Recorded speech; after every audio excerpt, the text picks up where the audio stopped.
De sábado. Adriana me convidou para substituí-la hoje. Falei, Adriana, eu não estou preparado, não levei nem roupa. E aí eu fiquei pensando, né? Eu devo emprestar a roupa de alguém ou não, mas o Espírito Santo tocou no meu coração e falou assim, Diogo, é exatamente isso que você precisa. Se sentir envergonhado lá na frente por não estar usando gravata, nem terno, nem nada. E esse é exatamente o espírito dessa mensagem que nós vamos estudar hoje, tá bom? Mais uma vez eu quero convidar vocês para orarem, porque eu preciso. Eu vou me ajoelhar, mas vocês podem ficar sentados mesmo, tá bom? Querido Pai Celestial, Senhor, o Senhor sabe como que a minha mente é um caos, Senhor. Como que dentro de mim só existe trevas e nada, nem sentido em nada, Senhor. E é por isso que a mensagem de Gênesis capítulo 1 traz tanto alívio para o meu coração, porque ali fala sobre o teu Espírito vindo a esta terra de trevas, desabitado, caos, colocando tudo em ordem e fazendo algo maravilhoso do nada. E que, Senhor, que cada um aqui nesta manhã, se ouvir algo de belo, algo de profundo, algo de bom, que todos possam dar glória ao Senhor, porque é o Senhor que faz essas coisas.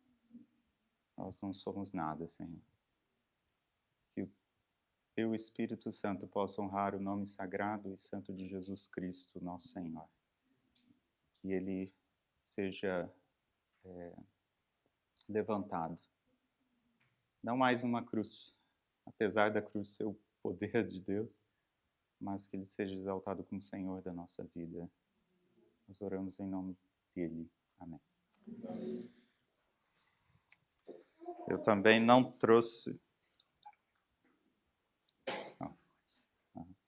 Eu também não trouxe a minha Bíblia para economizar espaço na minha mochila.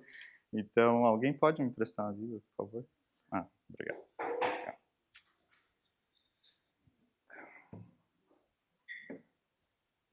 No livro de Apocalipse existem duas mensagens que são muito importantes e eu acredito que são as principais mensagens do livro de Apocalipse e eu gostaria que você me acompanhasse essas duas mensagens.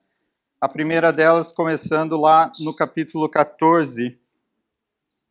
Vocês sabem muito bem sobre essas mensagens e sabem de cor, mas a gente sempre lê porque sempre Deus está falando através da sua palavra, não importa quantas vezes a gente leia.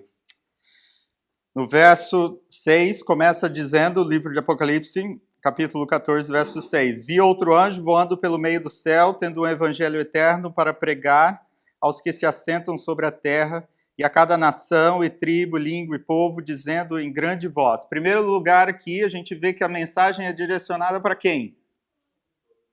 Para o mundo, né? Toda nação, tribo, língua, povo, essa mensagem tem uma direção, a direção do mundo. Qual que é essa mensagem? O que está inclusa nessa mensagem?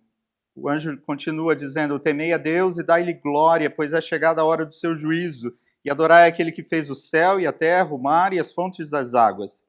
E aí continua a mensagem com um segundo anjo, uma segunda voz dizendo, seguiu-se outro anjo, segundo dizendo, caiu a grande Babilônia, que tem dado a beber todas as nações do vinho da fúria da sua prostituição. Então a primeira mensagem diz, olha, temei a Deus, dai glória a Ele, honre a Deus.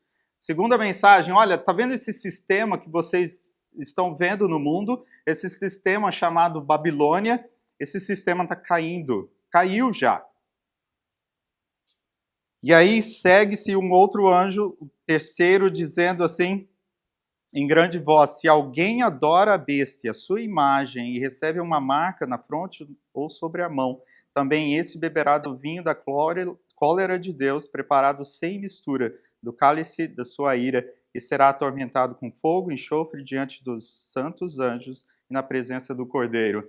Então, olha, essa mensagem é para o mundo, essa mensagem diz para o mundo que caiu esse sistema babilônico, e que esses que ainda continuam querendo viver sob o domínio desse sistema, aqueles que querem ainda viver sobre essa filosofia, essas ideias babilônicas, eles vão sofrer a ira de Deus.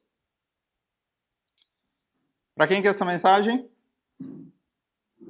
Para o mundo. Mas essa mensagem foi confiada a uma igreja. Porque Deus não vai enviar anjos literais. A palavra anjo aqui na Bíblia, ela só significa mensageiro. Então, assim, Deus não está mandando um ser com asas, né, vindo do céu, ele está mandando mensageiros para o mundo com essa mensagem. E os mensageiros são os filhos de Deus, que pertencem a uma igreja. Então, agora a gente vai para outra mensagem que vem antes dessa mensagem, porque antes do mundo ser avisado do que está para acontecer, essa igreja precisa ser avisada do que está acontecendo dentro dela. E a mensagem para a igreja se encontra lá no capítulo 3 do livro de Apocalipse. A última igreja que nós acreditamos que somos nós, sim ou não? Tem uma mensagem para ela. E a mensagem de Deus para a sua igreja começa assim. Ao anjo da igreja em Laodiceia escreve, capítulo 3, verso 14. Estas coisas diz o Amém. O que significa Amém? Quando você fala Amém numa oração, você está dizendo, eu concordo com o que essa pessoa está dizendo, eu quero que isso aconteça, que assim seja, eu estou afirmando.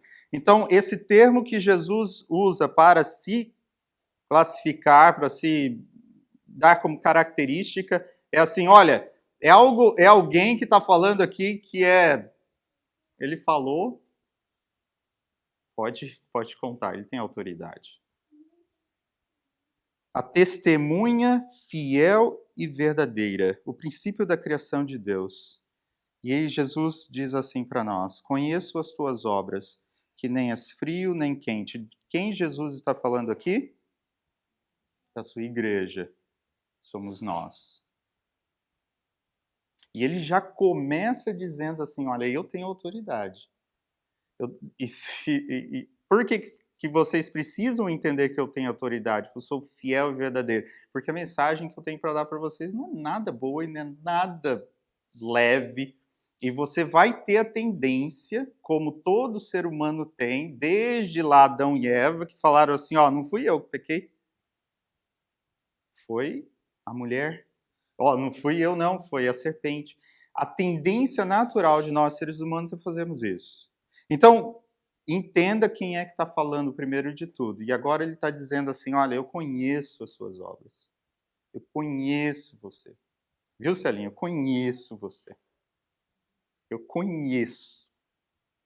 Sim, tua mãe não conhece, não. De vez em quando ela passa a mão na sua cabeça, assim. Se ela te conhecesse de verdade, eu conheço você.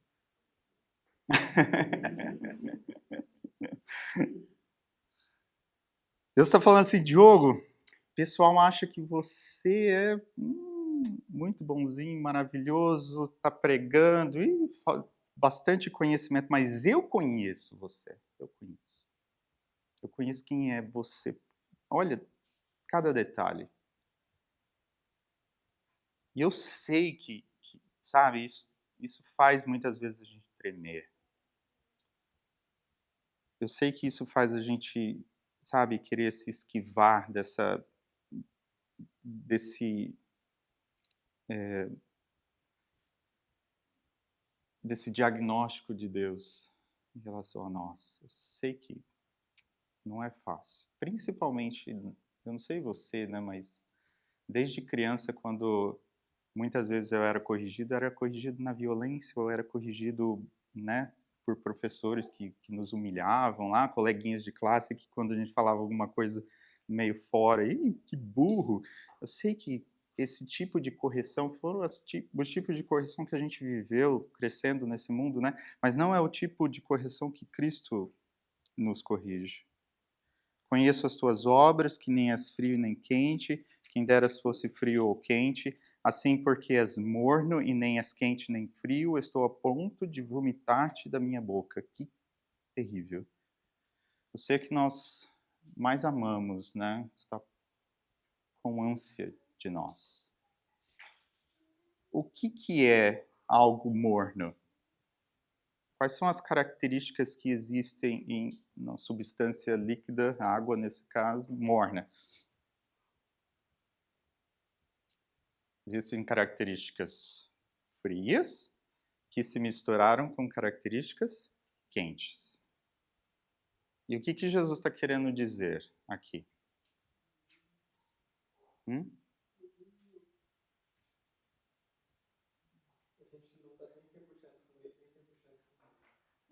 Na verdade, tem. O que é frio, nesse caso, espiritualmente falando? São as coisas de Babilônia. O frio aqui significa as filosofias, as ideias, todas as coisas de Babilônia. E o quente significa o quê? O reino de Deus, os princípios de Jesus Cristo, os princípios do Evangelho, o amor, a pureza, bondade. Então, Jesus está dizendo assim, minha igreja, que eu amo tanto, vocês têm características de Babilônia, vocês têm orgulho, egoísmo, vocês sentem ciúmes uns dos outros, vocês disputam o cargo, quem que vai ser melhor, quem que vai ser sentado do lado direito, da esquerda. Vocês têm características do reino de Babilônia e vocês têm características do meu reino.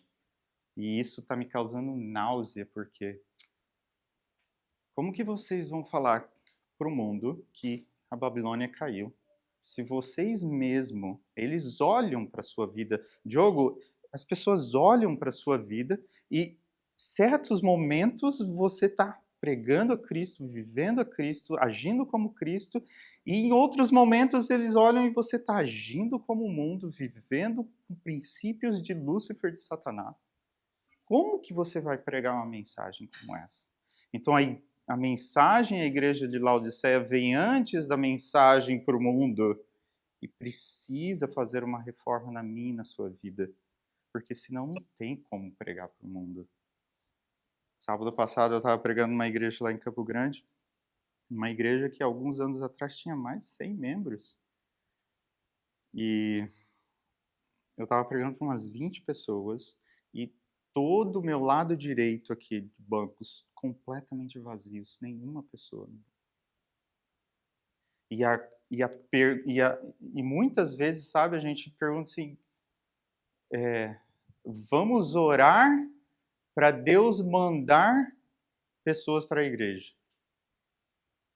Tá certo essa oração? Até eu sei, eu entendo que você queira que as pessoas venham para a igreja, mas se as pessoas não estão vindo para a igreja, provavelmente existe uma razão por isso. E quando a gente lê no Espírito de Profecia que diz que Deus não envia seus filhos que estão lá no mundo, lá fora, em outras igrejas, ou no mundo mesmo, para trazer para cá, porque o que vai acontecer com eles? Eles vão se escandalizar com as coisas que estão acontecendo no nosso meio.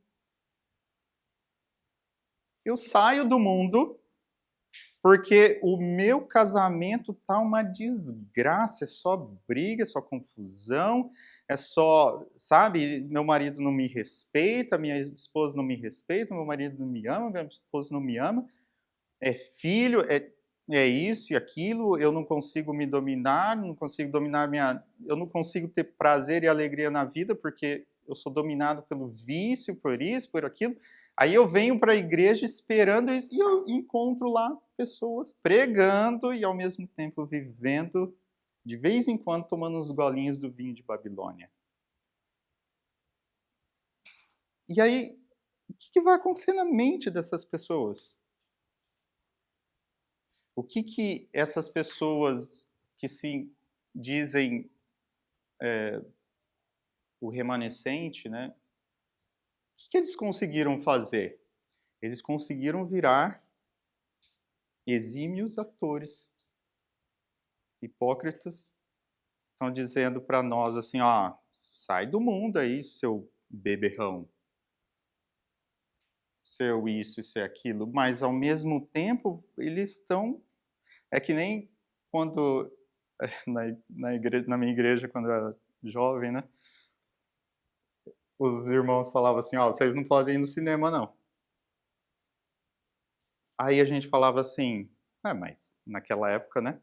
Mas depois de 2, 3 meses, vocês estão indo lá na locadora alugar o mesmo filme para assistir em casa?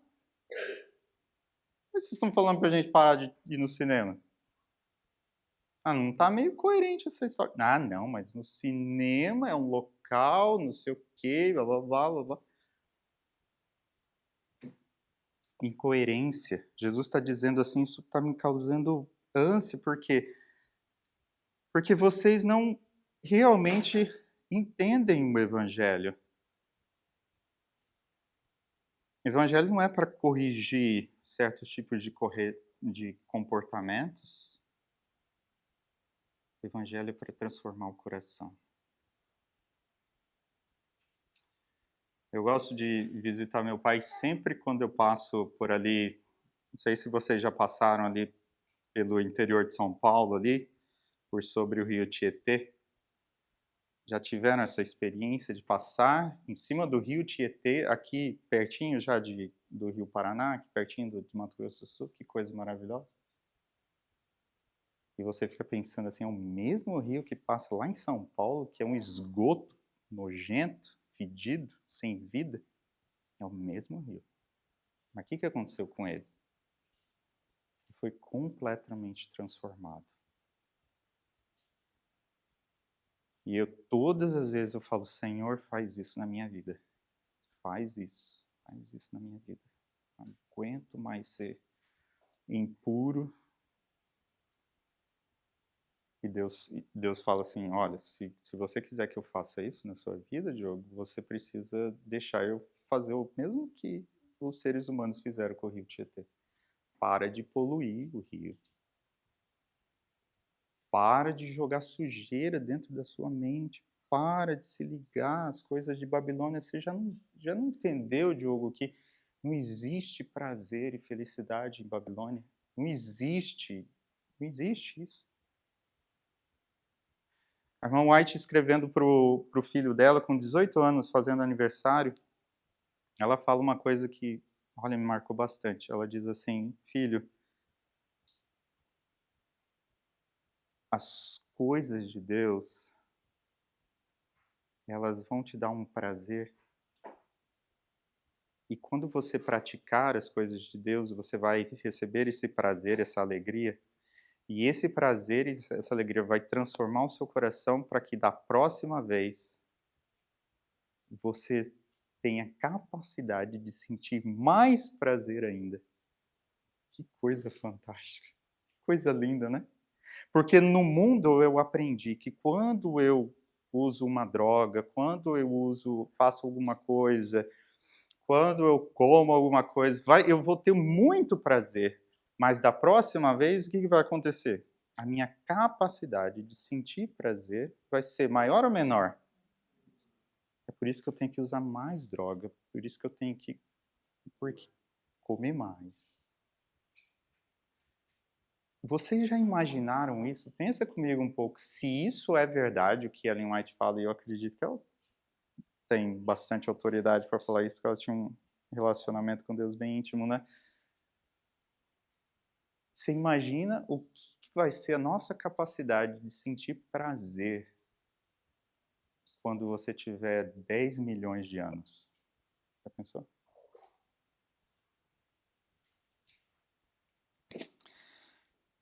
Então, entenderam por que nós precisamos da mensagem de Laodiceia? Porque ali nós vemos o que nós somos realmente, né? Não o que as pessoas dizem que nós somos. E Deus falou para mim assim, Diogo, não, você não vai emprestar a camisa de ninguém para pregar lá na frente, porque eu quero que você pare de ficar preocupado com o que as pessoas pensam de você. Você viveu a vida toda e até as reformas na sua vida foi pensando no que as pessoas pensam de você, não por amor a mim. Cara, foi duro ouvir isso. Quer dizer que eu me tornei vegetariano, Senhor, para agradar os outros? Quer dizer que eu parei de fazer isso e fazer aquilo para agradar os outros? É exatamente isso. Exatamente isso. Porque todas as vezes que terminava um sermão, eu estou pregando, e alguém vinha falar assim, poxa, que sermão bonito. Que gostoso ouvir isso. Isso me incentivava. Quer dizer que cada vez que eu faço alguma coisa, cada vez que eu sou certinho, as pessoas gostam de mim. E como eu quero que as pessoas gostem de mim, eu cada vez vou ser mais certinho. E onde está Cristo em tudo isso?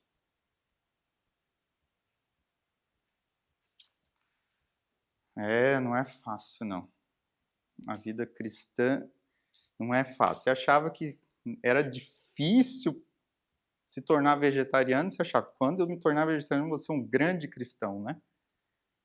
Eu aprendi uma coisa, que cada reforma na minha vida torna a minha mente mais clara para me mostrar o quão terrível eu sou. E que, ao contrário, pelo contrário, quanto mais cristão eu me torno, mais é minha tendência de me afastar de Cristo, porque ele é tão puro e agora eu estou enxergando quão impuro eu sou. E aí a tendência é falar assim como Pedro, para longe de mim, porque eu sou pecador, para longe de mim. Mas ao mesmo tempo a gente se agarra, né, nos pés dele, como Pedro fez. Esse é o objetivo de Cristo. Jesus, então, ele dá o diagnóstico e não fica só no diagnóstico, ele dá o remédio para nós. Qual que é o remédio? Aconselho-te. Ai, como Jesus é bom, como Jesus é maravilhoso. Que ser perfeito. Por que a gente não vai querer servir um Deus assim? Hã? A gente não leu o 15, 16, 17, a gente não terminou de ler a crítica. Né? Ah, mas você quer, né, dar pau em nós mesmo, né? Ai, ai, ai, vamos lá. O Celinho quer que a gente se sinta miserável, pobre, cego e nu. A nossa atitude, e gente, não dá.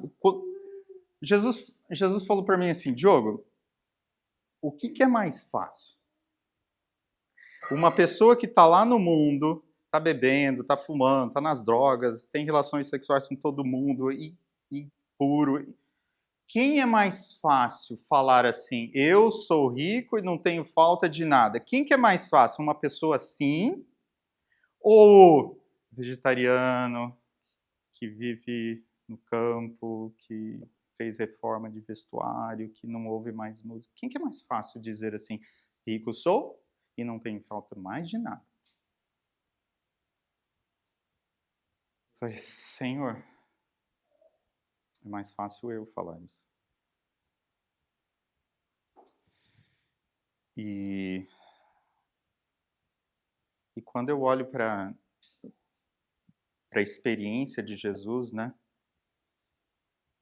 Quando Jesus fala assim para os fariseus, olha, vocês não entram e não deixam aqueles que estão entrando entrar. Diogo, você não entra e está impedindo as prostitutas, os ladrões, os rejeitados da sociedade de entrarem no reino com essa sua mornidão, com essa sua falta de entrega completa para Deus. Aconselho-te que compres de mim ouro refinado pelo fogo para que te enriqueças, vestiduras brancas para te vestires, a fim de que não seja manifesta a vergonha da tua nudez, e colírio para ungires os olhos, a fim de que vejas. Eu repreendo e disciplino a quantos amo. Sê, pois, zeloso e arrepende-te. Eis que estou à porta e bato. Se alguém ouvir a minha voz e abrir a porta, entrarei em sua casa e cearei com ele e ele comigo. Ao vencedor, dar-lhe-ei sentar-se comigo no meu trono, assim como também eu venci e me sentei com meu Pai no seu trono. Jesus diz para nós assim: a solução para você é o que eu tenho para te dar. Por isso que Jesus Cristo tem que ser o centro da nossa mensagem. Porque a solução não sou eu. Ó, vai lá e toma banho. Vai lá e troca de roupa. Vai lá e trabalha para você ganhar dinheiro e você poder finalmente falar que você é rico. A solução não está em nós, está em Jesus Cristo e no que Ele oferece para nós. Então, o foco da nossa mensagem não é de forma alguma, por isso que Ele quer corrigir isso, porque já pensou você chegar lá no mundo, Celim, e falar assim, galera, Jesus está voltando, vocês precisam parar de fumar, parar de beber, parar de comer carne, parar de fazer isso, vocês precisam reformar. Já pensou? Quantos anos nós estamos pregando essa mensagem? Começando ali em 1844. Mais de 100 anos. Tranquilo, ainda 150? Jesus não voltou ainda. E a gente está tentando. Tá ou não tá? Todo mundo tentando. Tentando. Estamos tentando. A gente vai, muda uma coisa na nossa vida. Não é fácil. Não é fácil, né, Fabrício? Sair de Porto Alegre, Rio Grande do Sul, vir para o campo, largar tudo. É uma mudança radical. Todos nós estamos tentando. Mas ainda continuamos cheios de problemas. E se a gente chega com a seguinte mensagem assim, meu irmão, Jesus está voltando, faz essa reforma, essa reforma, essa reforma, o que a gente está criando? Discípulos de quem? Discípulos de nós mesmos. E nós vamos querer que as pessoas façam alguma coisa que não está dando resultado na nossa vida. Que loucura isso. Não está dando resultado. Ou tá? Nossas igrejas estão melhores? Nós estamos melhores? Deus tem deixado, sabe, aquele bom pai que fala assim, quer enfiar o dedo na tomada? Vai lá. E fica lá esperando o resultado. Vai lá. Quantas vezes Deus tem feito comigo? Diogo, você acha o bonzão, né? Vai lá.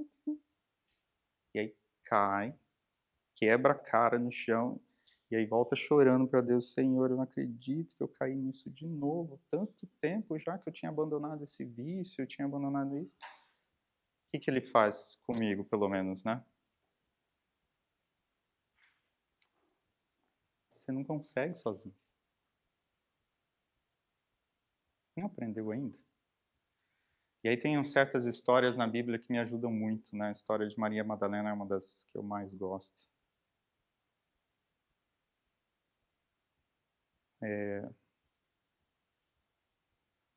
7 vezes Jesus expulsou demônios da vida dela, 7 vezes. A primeira vez foi completamente expulso os demônios ou ficou um demônio escondidinho lá em algum lugar na mente, no coração dela? Ela foi completamente liberta? Ela foi completamente transformada ou não? Sim, completamente. Mas caiu de novo. Demônios voltaram. 1 vez, 2 vezes, 3 vezes, 7 vezes. Até que o quê? Até que ela conseguiu. Até que ela finalmente, agora sim, né? Eu consigo, Senhor. É isso? Não, até que ela entendeu que ela não podia viver um minuto sem Jesus. Que é exatamente isso. Olha, eu quero que vocês enxerguem isso, porque isso é lindo demais. Qual que é a diferença de Maria Madalena e João? Nesse sentido da vitória? Nenhum.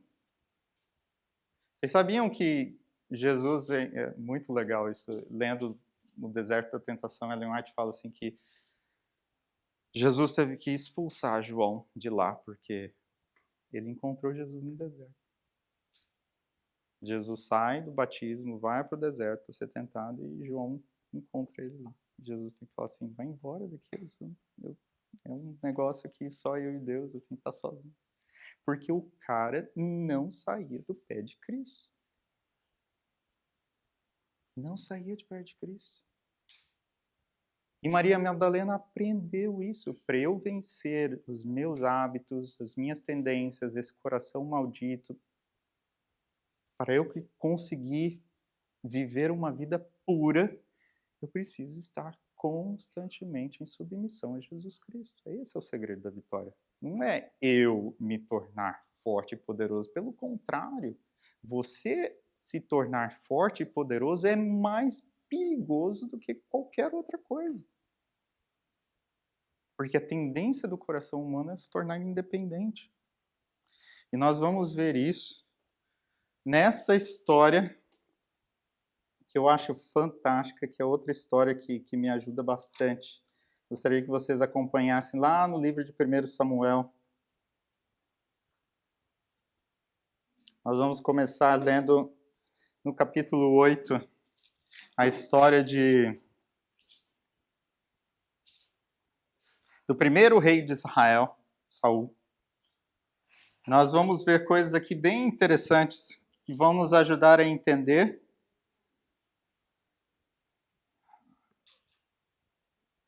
por que que Deus não dá logo de uma vez para nós essas coisas que vai curar a gente. O que é o ouro? Lá de Apocalipse. O que significa o ouro? Fé provada no fogo. Você precisa de fé? Sim, o justo viverá pela fé. Você precisa. Você precisa de fé? Então Deus está falando, eu posso te dar. A fé purificada no fogo. Você quer? Eu vou te dar. O justo viverá pela fé. Você precisa de fé? Então eu tenho para te dar. O que são as vestes que Jesus está oferecendo para nós? A justiça dele, o caráter dele. Você precisa de um caráter bom? Eu não tenho um caráter bom, Senhor. Eu não tenho domínio próprio, eu não sou manso, eu não sou humilde. Jesus está falando assim, não tem problema, eu te dou também isso. E o meu caráter é perfeito, não vai faltar nada para vocês. Eu dou para vocês isso. O que mais que ele dá? O colírio. O que significa o colírio? Discernimento que vem pelo Espírito Santo. Então, o Espírito Santo... Você precisa de discernimento? Opa, como eu preciso? Eu não sei o que é certo, o que é errado. Esse mundo está ensinando, hoje em dia, coisas absurdas, coisas que não faz sentido nenhum. Por quê? Porque as pessoas estão perdendo discernimento, o Espírito Santo está sendo retirado da terra. Hoje as pessoas perguntam assim, o que é uma mulher? Não sei. Porque não quer falar que uma mulher tem cromossomo, né? E o homem tem cromossomo XY ou XX. Não quero responder uma coisa tão simples. Falta de discernimento. Deus, ele está oferecendo, ele quer nos dar, mas por que parece... Mas já pedi, você já pediu, Celine? Eu pedi já, várias vezes. Dá o Espírito Santo. Mas parece que ele não me dá, por que será que ele não me dá? Vocês já pensaram nisso? Por que parece que Deus, mesmo depois de eu ter orado 10 vezes, olha só, não foi uma, 10 vezes, parece que eu não recebi ainda o Espírito Santo. Deus está dando uma de difícil? Nós vamos ver nessa história o porquê disso. Vocês vão entender que o Espírito Santo é algo muito perigoso. Muito perigoso. Perigoso para mim e para você. Diogo, como assim o Espírito Santo é perigoso? Vamos lá. Capítulo 8, 1 Samuel, diz assim: Tendo Samuel envelhecido, constituiu seus filhos por juízes sobre Israel. O primogênito chamava-se Joel e o segundo Abias, e foram juízes em Bersaba. Porém, seus filhos não andaram pelos caminhos dele. Antes, se inclinaram à avareza e aceitaram subornos e perverteram o direito. O problema na igreja não começou hoje, viu? Já tem muito e muito tempo atrás. Tem gente que fica chocado com as coisas que acontecem na igreja. Não está lendo a Bíblia. Não deveriam chocar a gente, né? Chocar no sentido de a gente achar que é uma novidade, né? Que o pastor está recebendo suborno e está fazendo isso e aquilo. Isso aqui eram filhos do sacerdote Samuel. Então, os anciãos todos de Israel se congregaram e vieram a Samuel a Ramá e lhe disseram: vê, já estás velho e teus filhos não andam pelos teus caminhos. Constitui-nos, pois, agora um rei sobre nós para que nos governe como tem todas as nações. Qual que é a tendência da igreja, qual que é a tendência do povo de Israel? Parece que é novidade, né? A gente achar que a tendência da igreja é querer ser como o mundo. Não é novidade, já acontecia lá naquela época. Nós queremos ter um rei. Porém, então, eles disseram... Porém, verso 6, esta palavra não agradou a Samuel quando disseram: dá-nos um rei para que nos governe. Então Samuel orou ao Senhor. Primeira característica de um verdadeiro servo de Deus, fiel a Deus, primeira característica, ele não confia no seu próprio julgamento. Samuel não podia ter confiado no seu próprio julgamento? Se tem alguém que está nos caminhos de Deus, é Samuel. Se tem alguém com um relacionamento íntimo com Deus, é Samuel. Então ele pode tomar uma atitude baseado nesses princípios, mas ele não toma. E é exatamente por isso que ele está caminhando junto com Deus. Porque ao invés de responder para essas pessoas, mesmo estando indignado, ao invés de dizer para elas o que elas merecem ouvir, primeira coisa que ele faz é orar ao Senhor.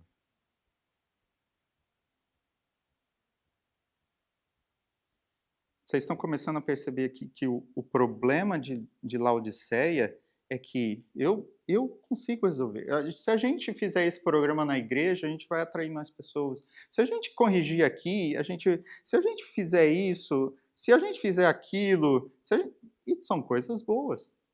Mas essa não é a atitude do verdadeiro servo de Deus. Senhor, o que é que está acontecendo? Por que a igreja está assim? Por que eu estou assim? Por que nós estamos passando por necessidades financeiras?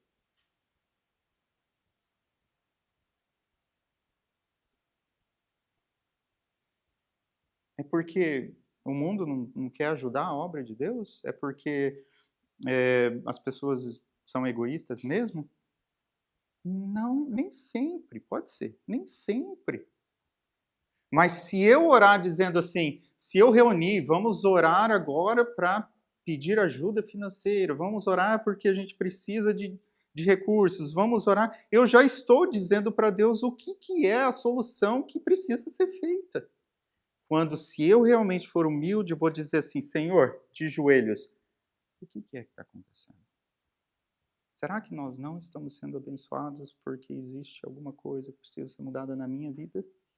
Na minha instituição, na minha igreja, na minha cidade, na minha família?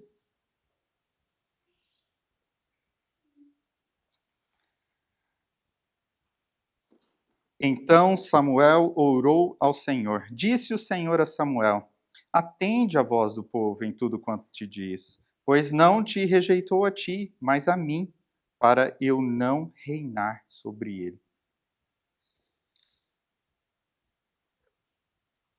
Gente, O grande conflito é a questão de quem vai reinar sobre a minha vida. Sempre foi e vai ser sempre assim até o fim. E vai continuar sendo por toda a eternidade. Quem que eu quero que reine sobre a minha vida? Eu quero que seja eu, né? Entre aspas, eu acho que eu vou reinar, né? Mas eu não entendo que eu estou reinando sobre uma filosofia que está acima de mim, que veio antes de mim, né?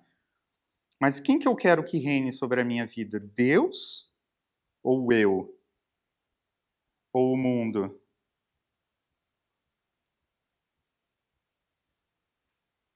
Deus está convidando a sua igreja, a igreja de Laodiceia, a de uma vez por todas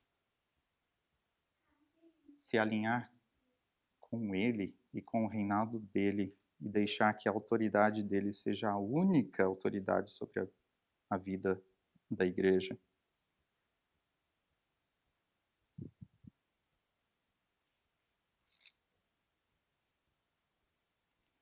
Deus fala para eles no verso 9: agora, pois, atende a sua voz, deixa eles, atende o que eles querem.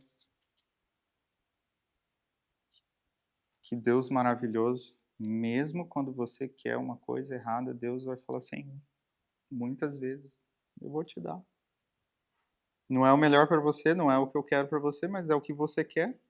E eu respeito a sua liberdade.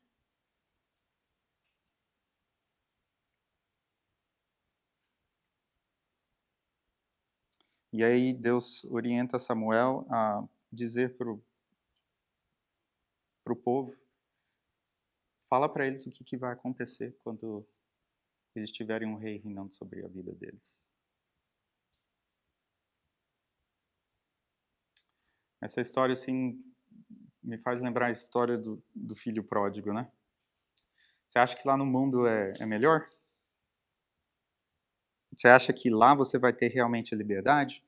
Você acha que essas regras e normas aqui do teu pai são regras e normas que estão tirando a tua liberdade, tirando a tua felicidade, tirando o prazer da sua vida?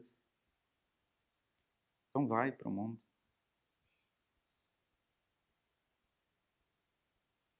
E, e é interessante, assim, porque outro dia eu estava pensando sobre essa história, né? O filho pródigo tinha dinheiro?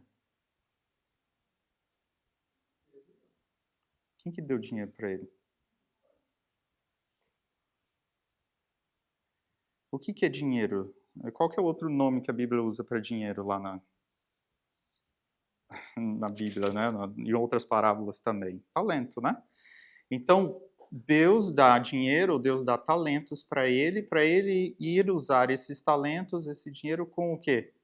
Com a busca das suas próprias satisfações próprias, prostitutas, festas, bebedice, amigos e tudo mais.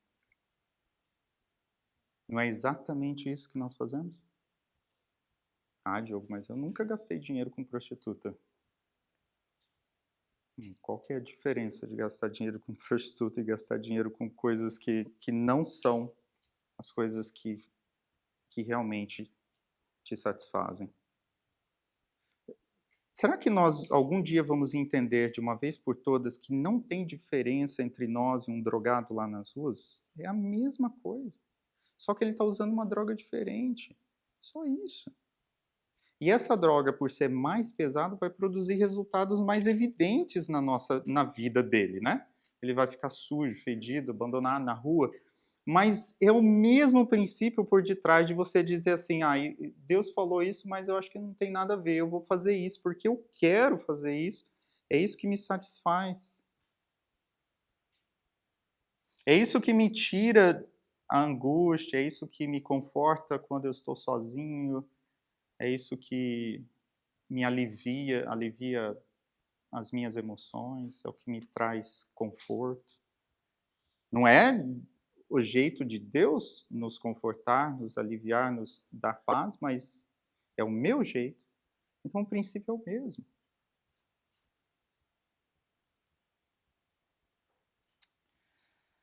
Sou muito feliz por Deus estar me ajudando a enxergar o quão miserável eu sou. Porque Isso é libertador.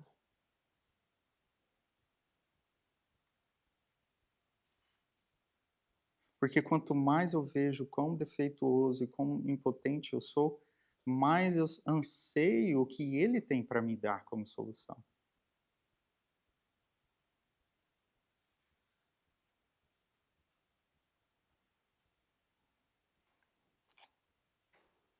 Samuel diz para o povo de Israel o que vai acontecer com eles. Depois vocês leiam isso, muito interessante, apliquem isso para a sua vida, porque isso é exatamente o que vai acontecer e o que acontece na sua vida quando você sai dos propósitos de Deus.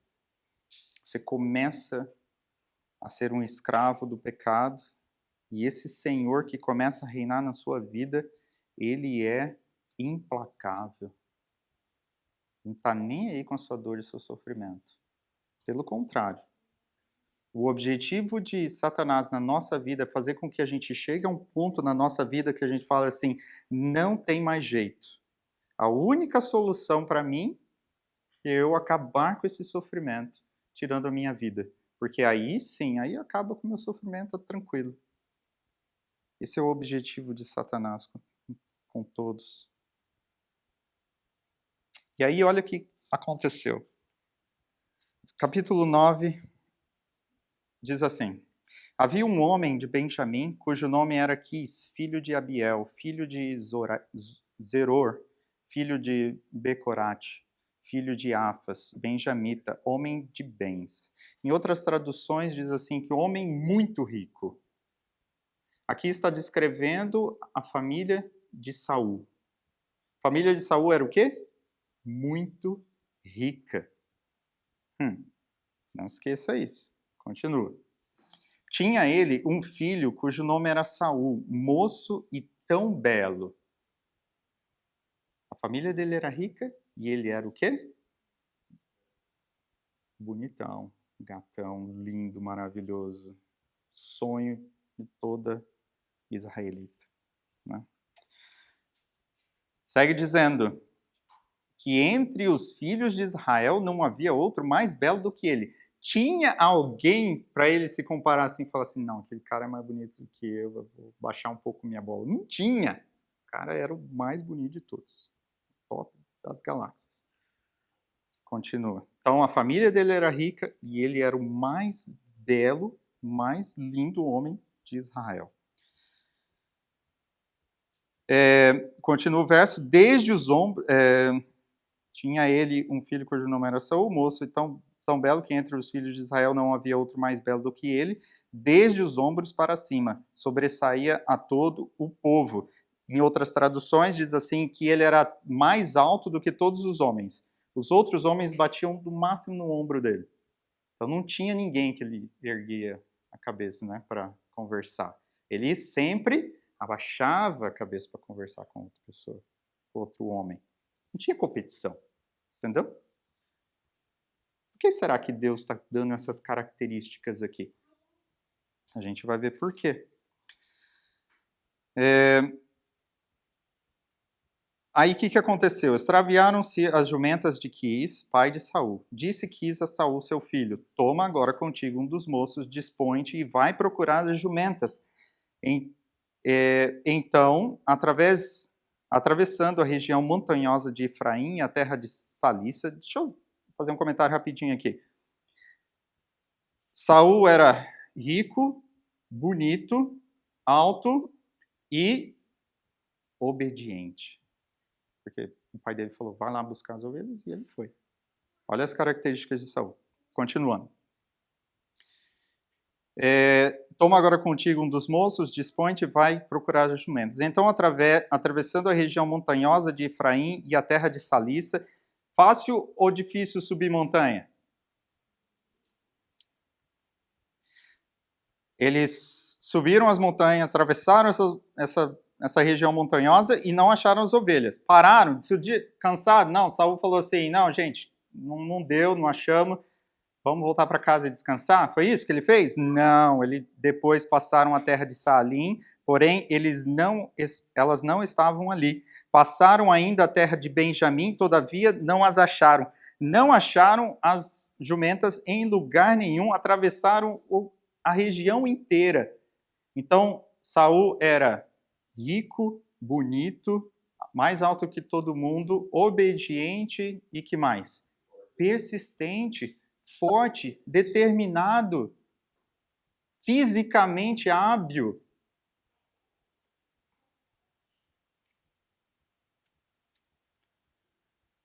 Esse é o primeiro rei de Israel. Foi esse que Deus escolheu. Mas olha, não termina aí. Aí continua a história. Vindo eles então à terra de Zuf, Saul disse para o seu moço com quem ele ia: Vem e voltemos, não suceda que meu pai deixe de preocupar-se com as jumentas e se aflija por causa de nós. Verso 6. 1 Samuel capítulo 9, verso 6. Porém, ele lhes disse, nesta cidade há um homem de Deus. Quem que disse? O servo de Saul, o companheiro dele. Nessa cidade há um homem de Deus e é muito estimado. Tudo quanto ele diz sucede. Vamos-nos agora lá, mostrar-nos-á porventura o caminho que devemos seguir. Então disse Saul ao seu moço: Eis, porém, se lá formos, que levaremos então aquele homem? Porque o pão de nossos alforjes já se acabou, e presente não temos que levar ao homem de Deus. Que temos? O moço tornou a responder a Saul e disse: Eis que tenho ainda em mãos 1/4 de siclo de prata, o qual darei ao homem de Deus para que nos mostre o caminho. Antigamente em Israel, indo alguém consultar a Deus, dizia: Vinde, vamos ter com o vidente, porque ao profeta de hoje antigamente se chamava vidente. Então disse Saul ao moço: Dizes bem, anda, pois, e vamos.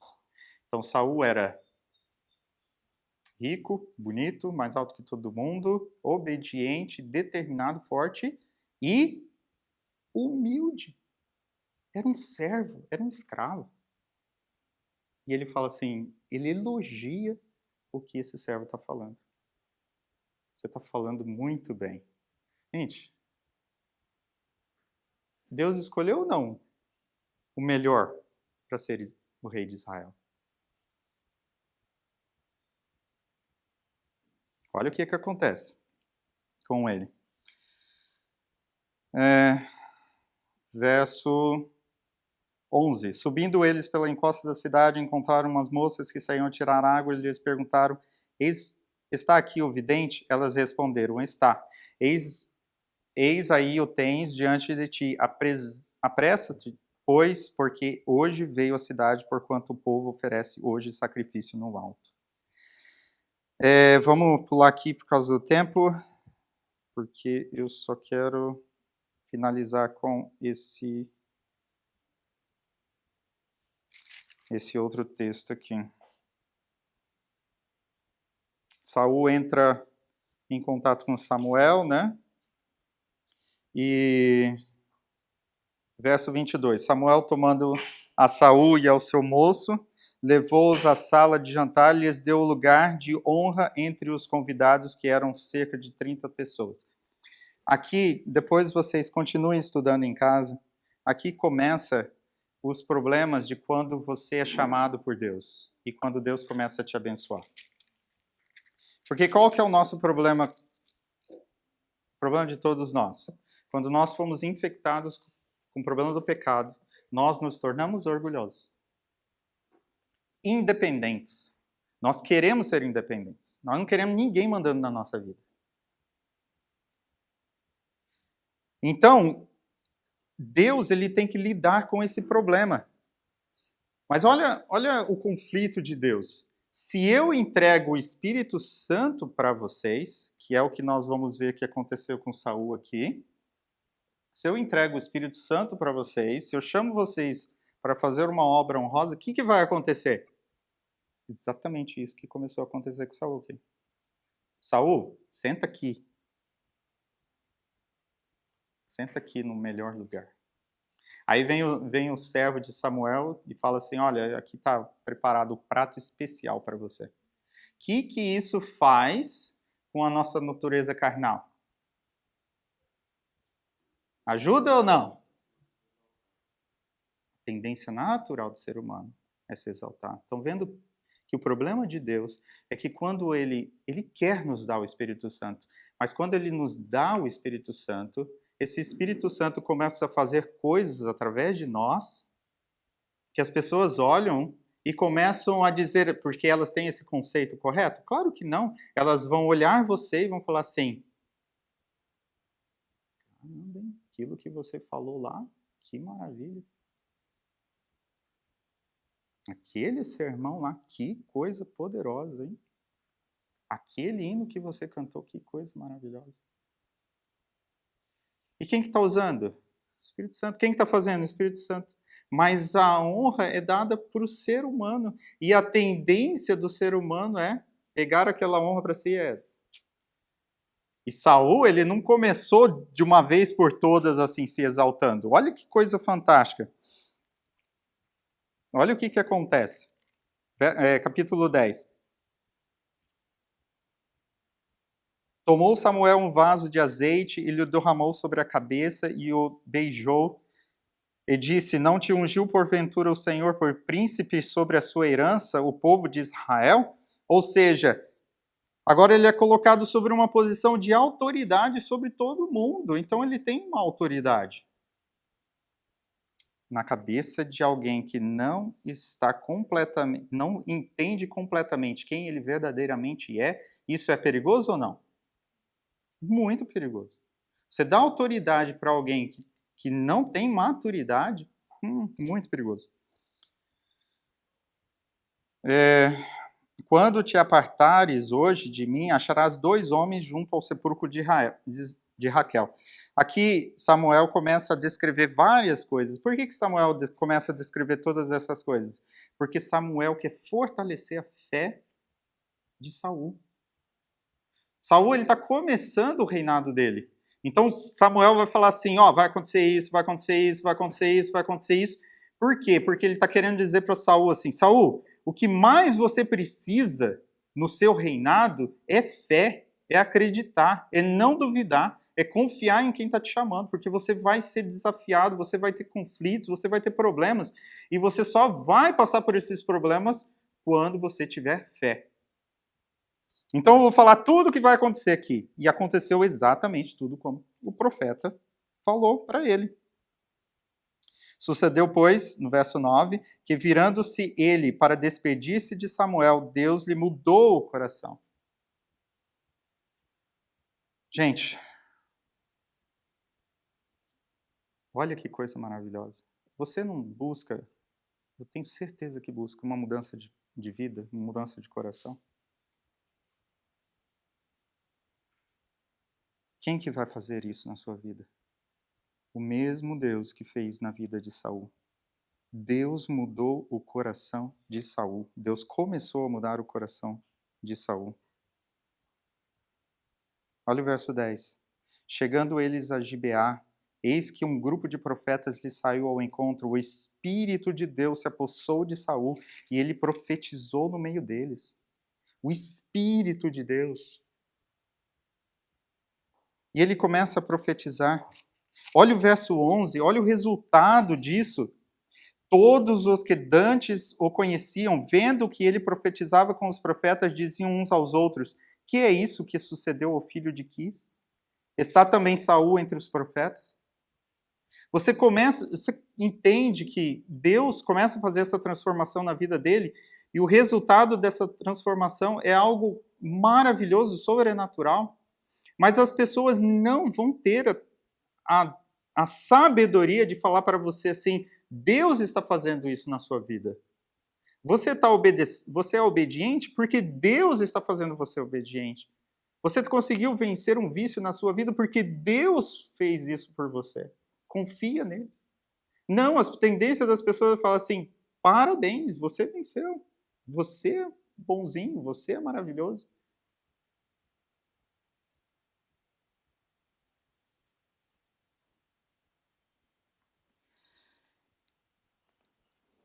Capítulo 11, verso 6, e a gente termina com esse verso.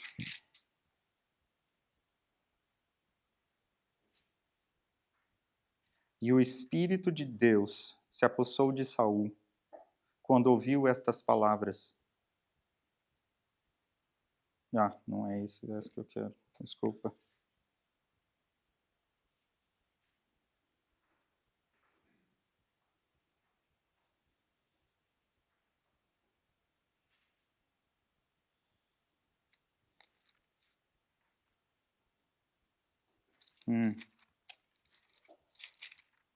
Errado.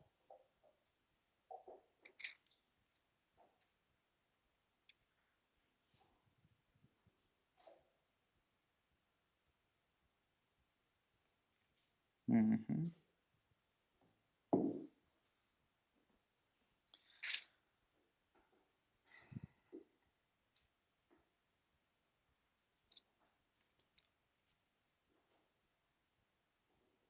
Bom, não achei o verso que eu queria, mas tudo bem. A ideia é o seguinte: Deus mudou o coração de Saul e nós sabemos o que aconteceu com ele. Por quê? Porque ele não se manteve humilde. Quando o profeta veio corrigi-lo, ele começou a dar desculpas. Quando Deus veio para repreendê-lo, ele colocou a culpa em outras pessoas. Totalmente diferente de Davi. Deus está mandando uma mensagem para a sua igreja e nós podemos ter a atitude de Davi, assim, Senhor, se o Senhor falou, então é verdade. Crie em mim um novo coração. Muda a minha vida. Senhor, não dá para pregar essa mensagem de caiu a grande Babilônia, enquanto eu fico ainda com características de Babilônia dentro de mim. Eu preciso ser um novo homem. Preciso ser uma nova mulher. Que Deus quer fazer isso na nossa vida. Irmãos, a tendência de se exaltar é uma tendência natural do ser humano. E o único antídoto para isso é a cruz do Calvário. A irmã White diz que é a única coisa que mantém os anjos que estão lá no céu, que são perfeitos, de uma nova rebelião. Já imaginou um negócio desse? Anjo perfeito, que nunca caiu, que está vivendo num ambiente perfeito, eles são mantidos de uma nova rebelião contra Deus por causa da cruz do Calvário. Por que isso? Porque Deus nos deu uma mente livre para você pensar o que você quiser. Para você olhar para um problema e falar assim, esse problema se resolve dessa forma.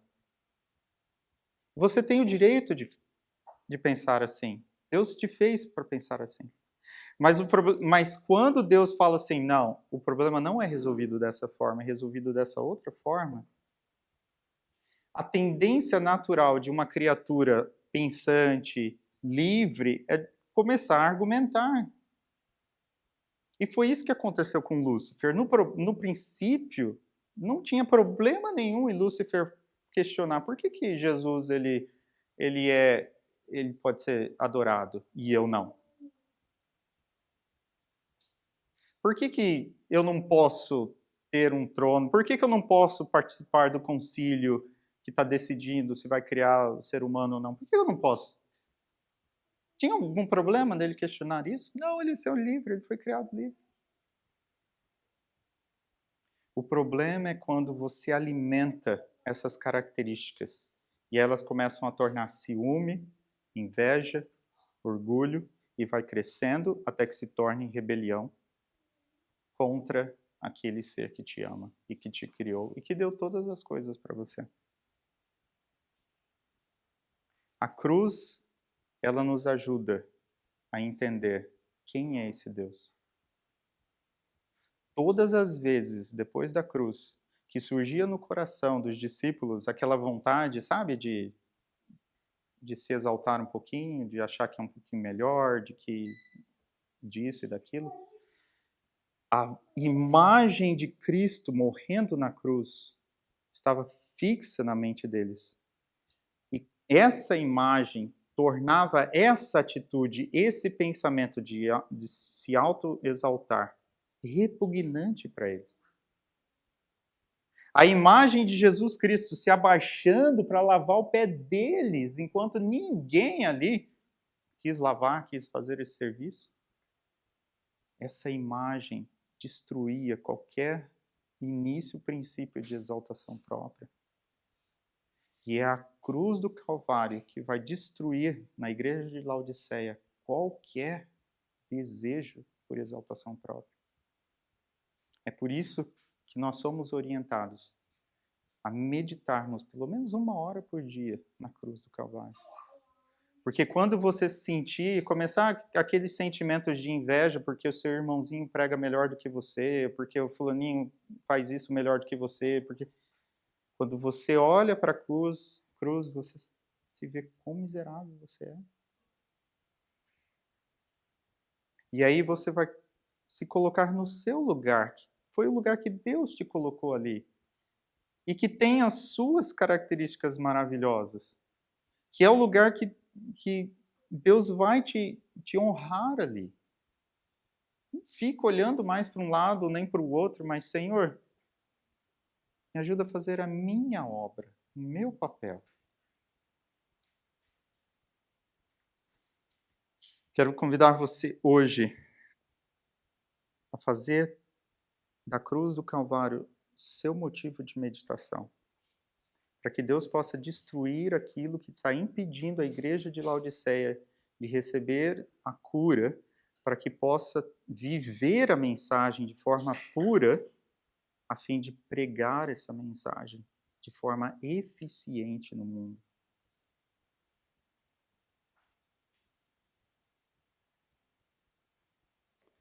Temos uma mensagem musical agora?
Vamos nos colocar de joelhos?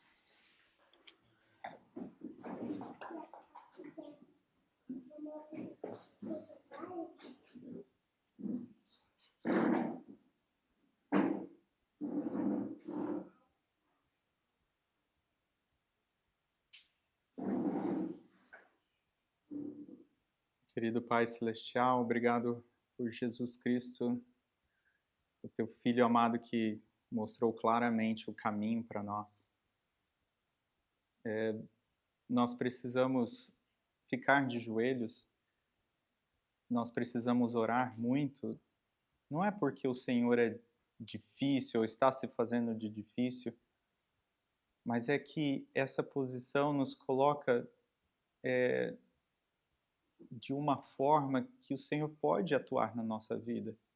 Nós somos orgulhosos, não queremos abrir mão das nossas escolhas, não queremos abrir mão do controle da nossa vida.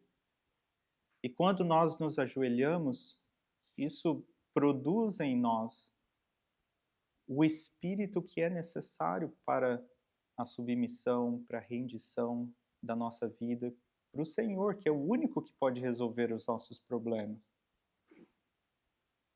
Nos ajuda a entender que até mesmo os grandes homens, como o apóstolo Paulo, o Senhor deixou ele um sofrimento na vida dele, um espinho na carne, ele diz, porque era isso que mantinha ele humilde, era isso que mantinha ele conectado, submisso ao Senhor, era isso que mostrava para ele que todo aquele poder que ele tinha de curar pessoas, de pregar de forma poderosa, de fazer milagres, todo aquele poder não era dele, era do Senhor.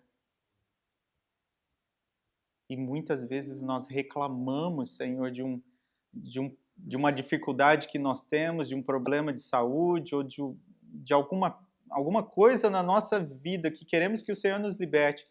Nós reclamamos e não entendemos que talvez isso seja exatamente aquilo que nós precisamos para que a gente possa se manter conectado ao Senhor. Por favor, querido Deus, o Senhor demonstrou claramente na vida de Saul que o Senhor pode fazer um milagre na vida de qualquer ser humano. O Senhor pode nos transformar em um novo ser, mas isso não vai tirar a nossa escolha. E se nós fizermos o que Saul fez, ele não continuou humilde, ele não continuou aos teus pés, dependendo do Senhor, ele foi se afastando cada vez mais e terminou a sua vida adorando demônios, Senhor. Isso pode acontecer conosco também, isso é um alerta para nós. Nos ajuda, por favor,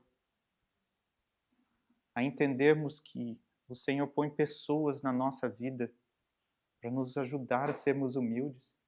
E essas são exatamente as pessoas que nós não queremos perto de nós, que nós não queremos nos relacionar. Ah, Senhor, é tão difícil de nós sermos salvos. E nós entendemos, como o apóstolo Pedro, quem é que pode se salvar? Mas graças a Deus, Jesus responde dizendo, sim, é impossível para o ser humano ser salvo, mas para Deus todas as coisas são possíveis.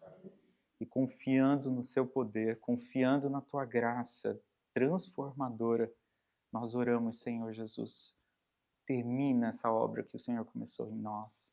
E se nós estivermos atrapalhando o Senhor, nos ajuda a enxergar, pingue esse colírio nos nossos olhos, para que a gente possa entender o que é que nós estamos fazendo.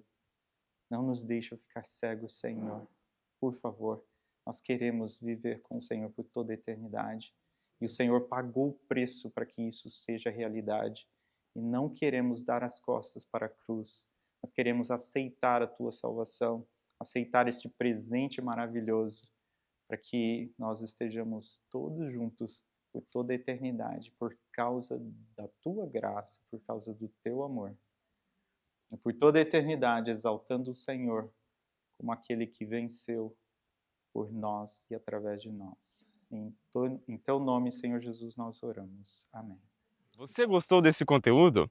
Temas como estes podem alcançar ainda mais vidas, ainda mais no tempo que estamos vivendo. Por isso, comente, curta e compartilhe. Sua ajuda financeira pode nos levar ainda mais longe. Por isso, escaneie o QR Code aqui na tela ou entre pelo nosso link abaixo na descrição. Deus lhe abençoe.